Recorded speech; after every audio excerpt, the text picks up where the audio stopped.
সদস্যরা মঙ্গলবার জাতীয় স্মৃতিসৌধে শ্রদ্ধা নিবেদন করতে গিয়েছিলেন বাসে করে। আজও বুধবার তারা টুঙ্গিপাড়ায় জাতির জনক বঙ্গবন্ধু শেখ মুজিবুর রহমানের সমাধিতে শ্রদ্ধা নিবেদন করতে যাচ্ছেন বাসে করে। ভোর 6:30টায় জাতীয় সংসদ ভবন থেকে টুঙ্গিপাড়ার উদ্দেশ্যে রওনা দেন তারা। পানি সম্পদ মন্ত্রণালয়ের উপমন্ত্রী এনামুল হক শামীম বিষয়টি নিশ্চিত করেছেন। এর আগে মঙ্গলবার সকালে ধানমন্ডি থেকে সাভার যেতে মন্ত্রী, প্রতিমন্ত্রী, উপমন্ত্রীরা নিজস্ব গাড়ি ব্যবহার না করে 4টি এসি বাস ব্যবহার করেন। এদিকে প্রধানমন্ত্রী শেখ হাসিনা আজ সকাল 10টায় তেজগাঁও বিমানবন্দর থেকে হেলিকপ্টারে যোগে টুঙ্গিপাড়ার উদ্দেশ্যে যাত্রা করবেন। সকাল 10টা 40 মিনিটে টুঙ্গিপাড়া উপজেলা কমপ্লেক্স মাঠে নির্মিত হ্যালিপ্যাডে অবতরণ করবেন প্রধানমন্ত্রী।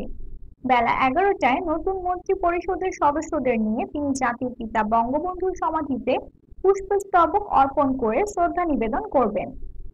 পরে বঙ্গবন্ধু রুহের মাগফিরাত কামনা করে সূরা ফাতিহা পাঠ ও বিশেষ মোনাজাতে অংশ নেবেন প্রধানমন্ত্রী। এ সময় সশস্ত্র বাহিনী প্রধানমন্ত্রী শেখ হাসিনাকে গার্ড অব অনার প্রদান করবে। এদিকে প্রধানমন্ত্রী ও মন্ত্রী পরিষদের সদস্যদের টুঙ্গিপাড়ায় আগমন উপলক্ষে জেলার সর্বত্র ব্যাপক নিরাপত্তামূলক ব্যবস্থা নেওয়া হয়েছে। Nusrat Jahan Riya, 71 Bangla news desk.